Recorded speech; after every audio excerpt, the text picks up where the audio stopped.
Assalomu alaykum. Anglayotganinglar Türmə xatirləri Məhbus ruhlar. Abduri Abduvali Ayub. Көзәйнек qaytib keldi. Tuyuqsiz Tәңіртақ qamoqxonasidan boshlab tunish bo'lgan 56 millat 56 gül degan naqshining chirqiroq ovozi bilan uyg'onib ketdim. Bu bir kunlik mashg'ulotning boshlanganligi bo'lsa kerak. Hammaylar opol-topol yotqanlarini askarcha qatlash uchun harakatga o'tdi. Qarasam, ba'zilari purlashgan yotqanni tuzlash uchun suv purksa, yana ba'zilari jaynaklari bilan dazmol salatdi. Yerga silingan o'rin ko'rpamni chapsanla qatlab tayyor bo'ldim. O'rin ko'rpa deganim yotqan, ko'rpa va yostiq deganlar emas. Cho'pikdek nepiz ikki yotqan edi. Akşam yerda daq siminotla yotgan edim. Ostimga salg'inim va ustimga yepanaganim g'ajab shumib tashlavatgan chiligining shapqadek nepiz, suydukka yillab chilab qo'ygandek sisiq ikki yotgan edi. Qamoqxonada yostiq degan narsa bo'lmaydi ekan. Men Tangirtaq qamoqxonasiga kirgan tunji kuni kechda yostiq yo'qmi deb so'ragan edim. Kamir boshlig'i Yangyong zangliq qilgandek, "Ha, bor. Uxlash kiyimimi lozimg'u deyman sana" deb mazoq qilgan edi. Cho'pikdek kir yotqanda kechicha gupildab muzlab aran yotgan edim. Yig'idiganda uningmi afzalligini ko'rdim. Yotqan qancha nepiz, koni bo'lsa sarangi qepidek qilib qatlamoq, qir chiqarmoq shuncha oson bo'ladi ekan. Hammaylar o'rnini qatlab bo'lganda, Kamir boshlig'i Jangjun bir kirilib, bir esnab aran qopdi. Shu hamon oldiga ikki mahbus hozir bo'ldi. Birining do'lsida lo'nga, qo'lida Jangning cho'tka, pasta, yuz sopun va yuz maylari silingan yaltiroq das tayyor edi. Yana biri bir qo'lga kichik qatlanib surtkadeklar qilingan tozliq qog'ozi, yana bir qo'lga issiq suv ilingan bir yaltiroq botilkini olgan edi. Jangjun karavatdan tushishga tamshilivedi. Yana bir mahbus kelib, sapma kashni tayyor qildi. U avval eshikning qishiga kelib, oliqqandek panjaradan, kamirdan saproq bo'lgan havoga burnini tutdi. Ondan koridorga birdam qaravatgandan keyin xolaga mangdi. Jang xolaga o'ltirishi bilan sadolar yangrab, kamirning ichini taratning purqi bir oldi. Ammo qarasam, hech kim burnini tutishga jur'at qilolmadi. Jang tayyorlangan qog'oz bilan kaynini surtib, heliqi botilkaga ilingan issiq suvda yuvib tozaladi. U turbining oldiga kelishiga mulozim dasqa issiq suv elib oldiga qo'ydi. Manga Jangjunning hojatdan keyin issiq suv bilan tafsili istinjo qilishi g'alita tuyuldi. Jang, 751 suv keltir deb varqirganda cho'chib ketdim. U tunigun meni boshqalar tarat qilib bo'lgandan keyin dasta suv to'kib tarat mang'izishga buyurgan edi. Shu zaman jumakning qishiga, xolaga eng yaqin yerdagi bir dasni ilib yuguribdiman. Jang, "U emas" deb varqirab bo'lgacha qo'limga bir peshva tegdi.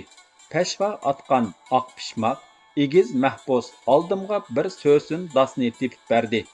Oq pishmoq xuddi meni alomat bir cho'ng xatolikdan to'sqandek qiyofatda manga u dasning Jangning tambalini yuvishga maxsus ishlatilganligini, tarat mang'izishga ishlatishga bo'lmaydiganligini eskartdi.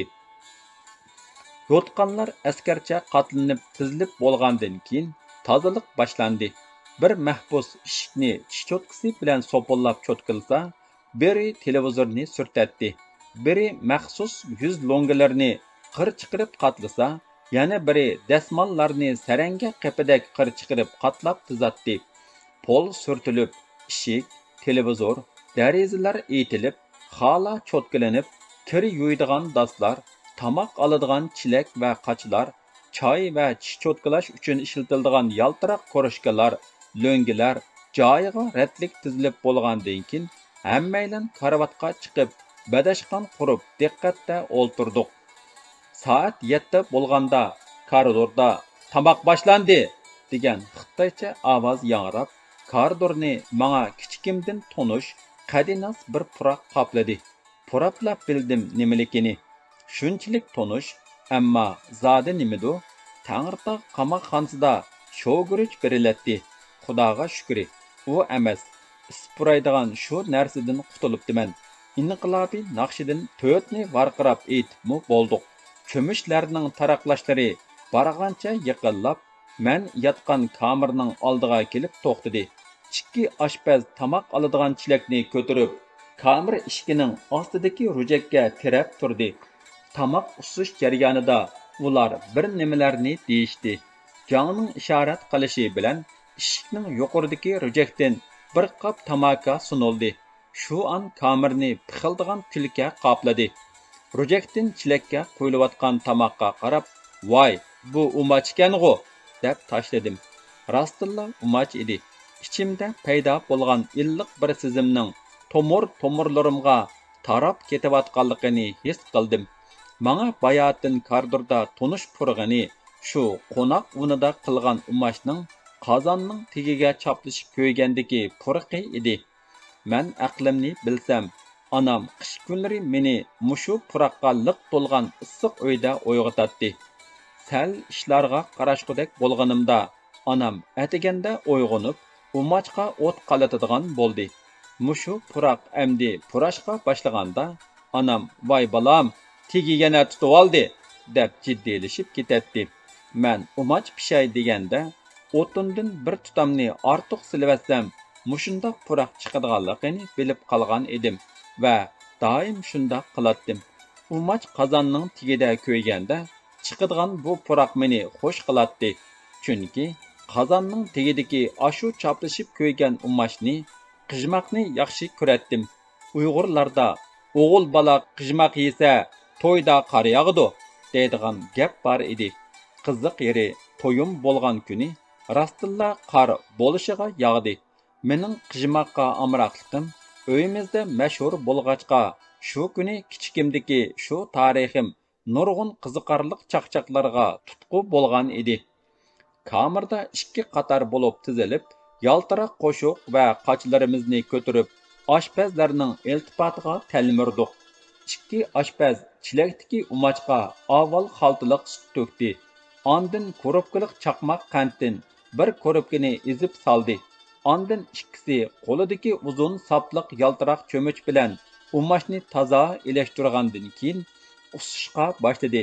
Men purqini, ta'mini, hatto qozonning tagiga choplashib ketgan qoldiq qijmoqlarini qoldirmay yoqtiradigan bu tomoqning bundoq pishiqlab ishlanishiga qarab turibla qoldim. Meni balaliq aslimlarimga ilib ketgan puraq dimoqlarimdan bargancha yiroqlab g'oyib bo'ldi.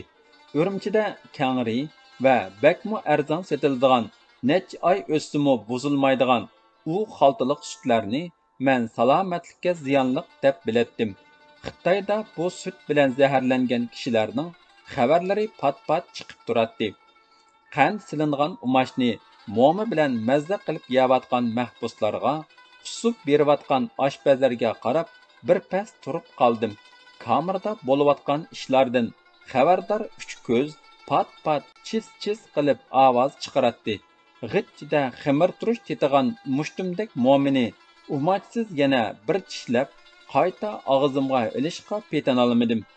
Bundaq ochiq mo'mini tatliq umoch bilan yemisa, yegili bo'ladigandek qilmaydi.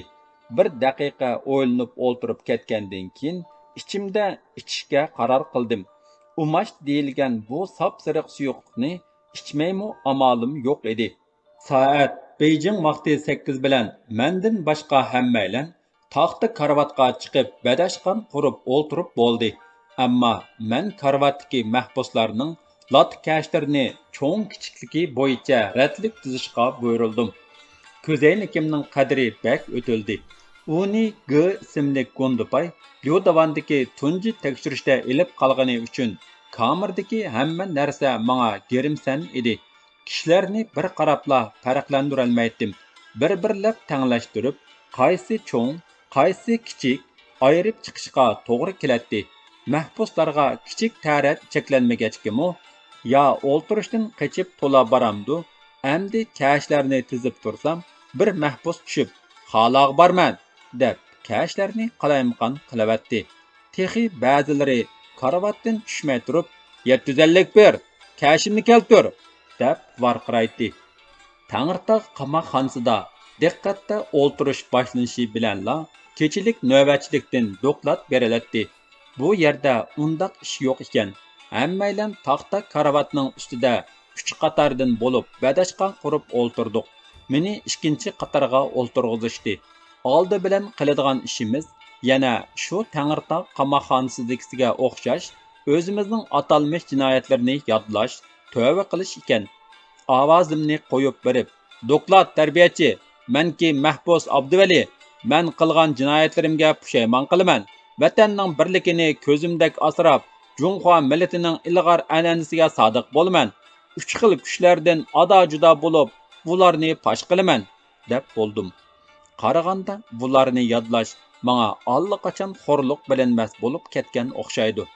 Badashqonni qurib o'ltirgan bilan butun xiyolim ustimdagi siyosiy chaponga yozilgan 75 degan sonda edi. Bu son xitoycha 5-iyul degan ma'noga keladi. Tangirtaq qamoqxonasida 5-iyulda bir qitim tutilganligi sababli bu navbat qayta tutilgan Aqsu avatliq bir bola bilan billa yotgan edim. Gundipay uni bekardilla urg'izayotgan edi.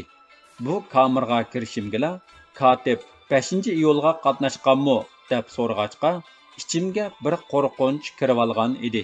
Dumbamdagi 75 degan sonning Xitoy mahbuslarga 5-iyulni eslatishi, shuni bahona qilib meni tayoqqa besishi va bo'lishiga askilik qilishi mumkin edi. Uning ustiga Liodavanga siyosiy bo'lib keldim. Ko'zaynikim tortib olindi.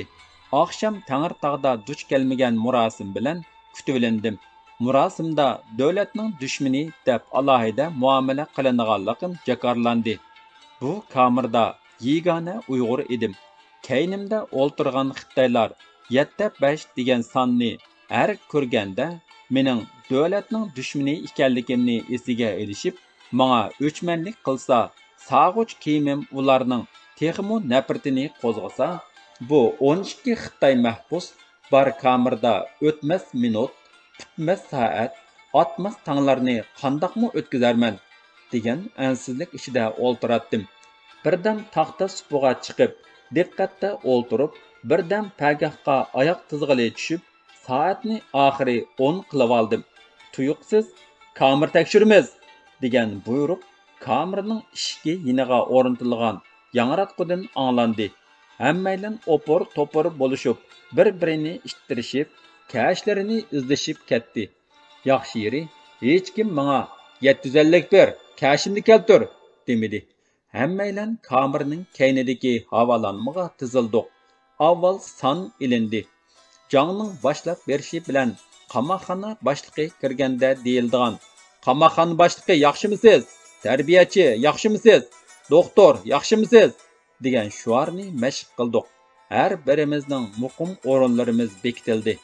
Yaxshi yeri kamer tekshirishdan keyin hojat qilishga bo'ladigan bo'ldi. Tangirtaq qamoqxonasidami havolanmaning ishki ichilmog'icha cho'ng hojatni qilg'ili bo'lmaydi. Bu yerdami o'xshash ekan. Bizninkisi birinchi kamer bo'lg'achqa tekshirish bizdan boshlandi ekan. Kamerning ishki jiloqlab ichildi. Ishikka o'dul turgan jonga agishib, "Qamoqxona boshlig'i yaxshimisiz?" deb varqirdik. Qarasam, pakar bo'y Xitoylarning aksicha qanşarliq, ko'zlari cho'ng, qo'sh qapoq bir Xitoy kirib keldi.